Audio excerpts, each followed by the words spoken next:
We see them all the time. We see athletes drinking them. We see people working out drinking them, Gatorade or Powerade or Body Armor or vitamin water or whatever the sports drink of choice is. There's a ton of them out there. Are they really that healthy? That's what we're diving into in today's episode. So strap in and get ready for episode 131. Let's go.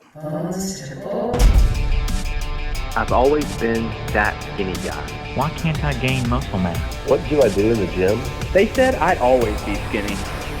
This is your complete source for how to gain lean muscle and break out of your skinny body. From nutrition to getting the most out of your workouts and everything in between. We know just how frustrating gaining muscle mass can be, but don't worry, we've got you covered. You're listening to the Bones to Bulk podcast.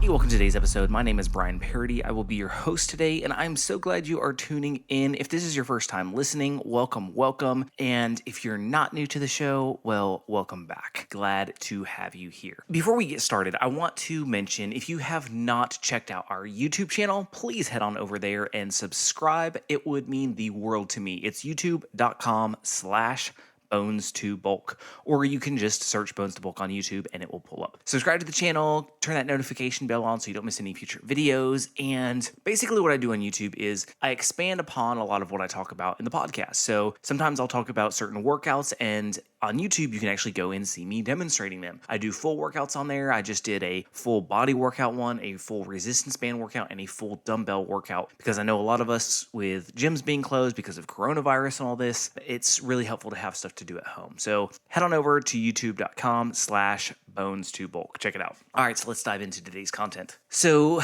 we often assume that sports drinks are healthy, that they're what our body needs. We're getting electrolytes. We're getting, all that replenishing thing. And here's the thing. If you're drinking Gatorade during a athletic sports game to where you're busting ass, go for it. You're not hurting anything. But often what happens is with things like vitamin water or Body Armor or whatever it may be, we usually think of them, this is a healthy option as opposed to drinking a soda. We go to the vending machine and we're like, I'm going to be healthy today. I'm going to get a Gatorade, or I'm going to get whatever, a Powerade, rather than soda, right? That's kind of our mindset for a lot of us. And often what we don't realize is the sugar content in some of the sports drinks is almost just as insane as a soda. And while, yes, sugar shouldn't be the only factor we're looking at, there's a lot of other bad things in both of these products, it is a big concern. And I'm not one to be like, you can never have sugar. I get it. Sugar's in everything. If you buy anything that's somewhat processed, chances are there's some sugar in it. Just it's everywhere. We're inundated by it. And that's why I think it's so important to control the things we can control when it comes to sugar. Because some things, I drink non-fat 1% milk and there's sugar in that. I can't control the sugar in that. You know what I'm saying? So there's some things that I consume that I just have to accept, hey, there's some sugar in this and I'm choosing to drink that. But what things can I avoid that have a lot of sugar in them that will not benefit me? And sports drinks, to me, are one of those things. Now, is this to say that I will never drink a sports drink? No. Maybe it's summertime, maybe I'm out playing and I've been busting ass in the heat or doing whatever. I'll have a Gatorade afterwards, but it's a rare thing. And the reason being is because if you look at some of these labels, I'm going to take vitamin water, for example. We typically think, vitamin water, it's healthy, it's got vitamins in it, right? They did a great job in marketing. Well, the thing is, vitamin water has, now I'm not talking about the vitamin Zero brand, the regular vitamin water, has 26 grams of sugar per bottle. Now, it varies slightly depending on what flavor you get, but some of their most popular ones, 26 grams per bottle. That's a lot of sugar, a lot of sugar. Now, Body Armor, the regular Body Armor version, has a whopping 18 grams per serving. Now, you may be thinking, it's less than the vitamin water, but here's the thing. There's 2 servings per bottle. So it's 36 grams. And that's another thing that we have to really watch out for when we're looking at these nutrition labels on drinks. We assume that the serving size is the whole bottle, and that is definitely not always the case, as is the case with Body Armor. They clearly says on the label on the back, if you look, serving size 2 per bottle. So when you're reading that, you pretty much have to double everything on the label. So be cautious of that, be aware of that. And I don't just want to be like a downer, these are all terrible. There are some really good ones out there. Personally, I really like Bai. It's a coconut water flavored thing. There's 10 calories per bottle. and it's sweetened with natural stevia extract. So you're not dealing with artificial sweeteners. You're not dealing with a lot of sugar. I think they're 2 grams per bottle from the stevia. So super, super low, and they taste great. Body Armor makes a light version. And like I said, I do not recommend the regular Body Armor version, but the light version is pretty good. It's also sweetened with natural stevia, and it has also a very, very low sugar content. There's no colors in it. Both Bai and Body Armor Light, they don't use any colors, any artificial like red number 40 or blue number whatever, like all that crap. So a lot better options are available. You just have to be cautious about ones that you pick up. Now, let's jump into energy drinks, because I get asked all the time, what about energy drinks? What about Bang? What about this and that and that? And here's the deal with energy drinks. First off, the amount of caffeine in energy drinks is pretty insane. Like, depending on what brand you get. For example, a Monster has 160 milligrams of caffeine. A 5-Hour Energy has 200 milligrams of caffeine. So you can see that, you obviously need to watch your caffeine intake, because if you're already drinking coffee during the day and then you're having one of these as well, it can really get up there. And I like nothing against caffeine, but I do think we need to limit it and be smart about it. And that's just one of the cases where in energy drinks, there's probably a little too much caffeine. Secondly, usually there is a lot of sugar. Now, depending on what ones you get, I know there are some with 0 sugar. It's got artificial sweeteners and all that. I don't really like artificial sweeteners either, but there are options for that. We typically think, well, I need an energy drink to stay awake. First off, why do you need an energy drink to stay awake? Like, what other factors are going on to where you have to consume an energy drink? Maybe you just need to adjust your sleep schedule and go to bed a little earlier and get a better night's sleep. Maybe you need to cut off screens and caffeine after a certain time so that your mind can settle down so that you can fall asleep.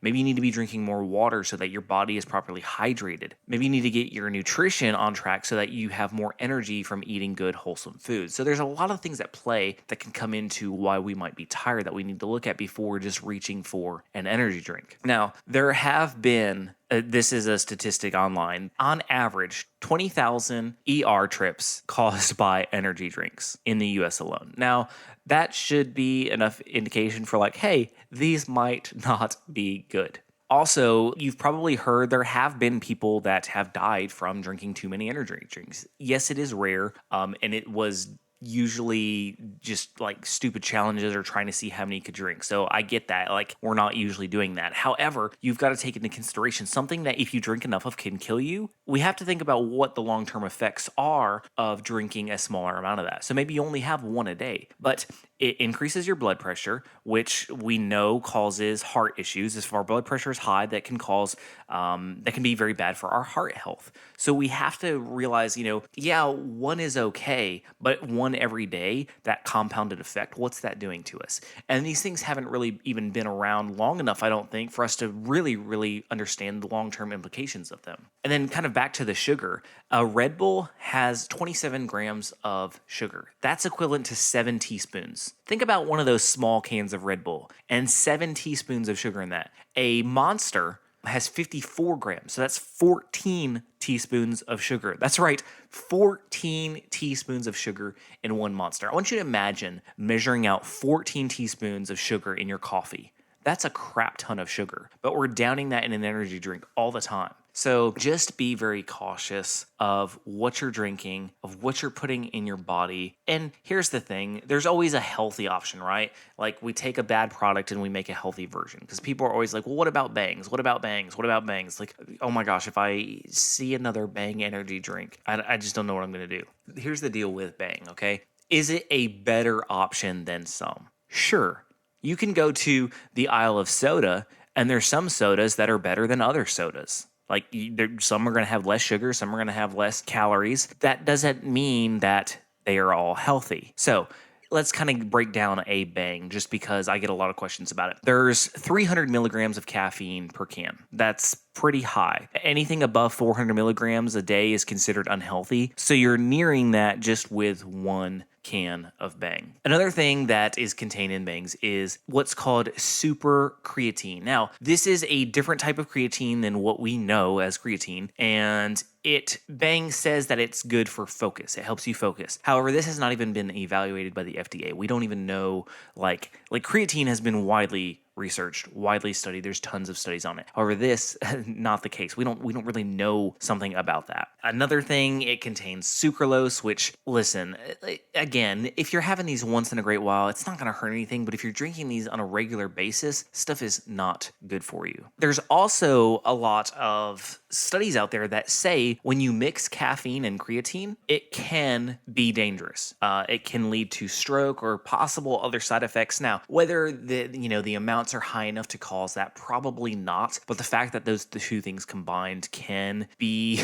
a dangerous thing, it should be enough to make us want to avoid it. So I say all this not to scare you, not to be like, oh, you can never have anything, like blah, blah, blah, but just be aware of what you're putting in your body. Just think about it. And these are the simple things to control. Like, they really are, because it's way easier to get rid of sugar from an energy drink than it is to get it out of like a food that you're eating for a meal. So think about what you can do and really just start making these small changes. All right, well, that is going to wrap up this episode. Thank you so much for listening. If you are on any social media platform, please follow us. We are on Instagram, we're on TikTok, we are on Facebook, Pinterest, YouTube. You can find us at Bones to Bulk anywhere. We have an amazing community of people over on Facebook, a tight-knit group of people on all walks of the journey. So if you're on Facebook, check us out on there. If you want to hit me up anytime, send me a direct message. Instagram is the best place to do that, and you can just shoot me a direct message, and I try to respond within 24 hours to everybody. It doesn't always happen, but I will respond to you. So if you're trying to get in touch with me, that's the best place to do that. And again, that is at Bones to Bulk. Remember, no matter what walls you're facing, what things you're coming up against, you can accomplish any fitness goal that you set your mind to. You've got this.